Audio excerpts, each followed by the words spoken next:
High, hello. আজকে আমি তোমাদের জন্য একটা না দুটো কাবলি চানার রেসিপি নিয়ে এসেছি।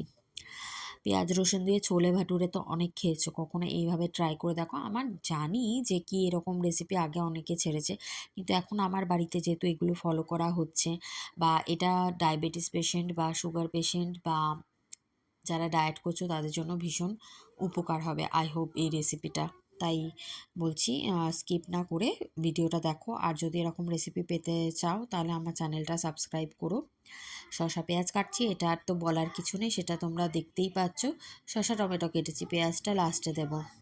যেহেতু পেঁয়াজটা কেটে রাখলে না বেশি মূর্ছা যায়, জল বেরোয় বেশি, তাই পেঁয়াজটা লাস্টে অ্যাড করব। দিয়ে দিলাম সেদ্ধ করে রাখা কাবলি চানা, লবণ আর ঝাল যেরকম পছন্দ করো সেই রকম পরিমাণে লঙ্কা কুচি দিতে পারো। দিয়ে দিলাম একটা লঙ্কা কুচি, দিয়ে দেবো ধনেপাতা কুচি।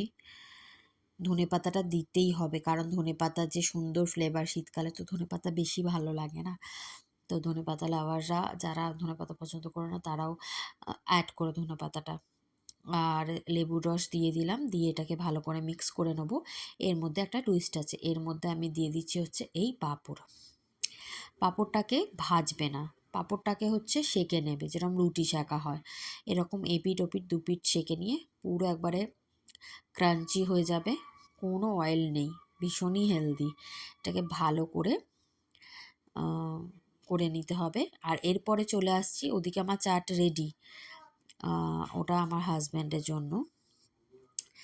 আর এরপরে এটা হচ্ছে একটা নিরামিষ কাবলি চানার রেসিপি, এটা হচ্ছে আমাদের জন্য বা বাড়ির সকলেও খেতে পারো। কড়াইতে গোটা গরম মশলা, গোটা জিরে ফোড়ন দিয়ে আলু কুচি দিয়ে দিলাম, দিয়ে দিলাম আদা বাটা, টমেটো বাটা দিয়ে দেবো, আর ধনে জিরে গুঁড়ো। টমেটোটা আগে একটু কষিয়ে নিতে হবে, কাঁচা ভাব চলে গেলে লবণ অ্যাড করলাম। কাঁচা গন্ধ যাওয়া অবধি একটু নাড়িয়ে নিতে হবে, মানে কষে নিতে হবে। কাঁচা ভাব চলে গেলে এতে অ্যাড করে দিলাম হলুদের গুঁড়ো, লঙ্কার গুঁড়ো। আমার বাড়িতে কুকুরের আওয়াজ পাবেই, কারণ আমি যতই চেষ্টা করি না কেন কুকুর ঘেউ ঘেউ করবেই, এই করে আমার ভিডিও ছাড়া হয় না, তাই জন্য সরি। ধনের গুঁড়ো আর দিতে ভুলবে না কাসুরি মেথি। নিরামিষ কাবলি চানা বা আমিষ মানে পেঁয়াজ রসুন দেওয়া, সব সময় কাসুরি মেথিটা অ্যাড করতেই হবে, তাতে করে টেস্টটা অসাধারণ হয়ে যায় সাধারণের থেকে। আর তারপরে মশলা কষানোর পরে আমি এটা কুকারে আরও দুটো সিটি দিতে দিয়েছিলাম, এতে করে আলুটাও বয়েল হয়ে গেছিলো। আর ধনে পাতা, গরম মশলা গুঁড়ো শেষে অ্যাড করতে হবে। রেসিপি দুটো কেমন লাগলো জানিও। আজকের মতো টাটা বাই। এরকম রেসিপির আপডেট পেতে তাড়াতাড়ি করে চ্যানেলটা সাবস্ক্রাইব করে নাও। টাটা বাই, আবার দেখা।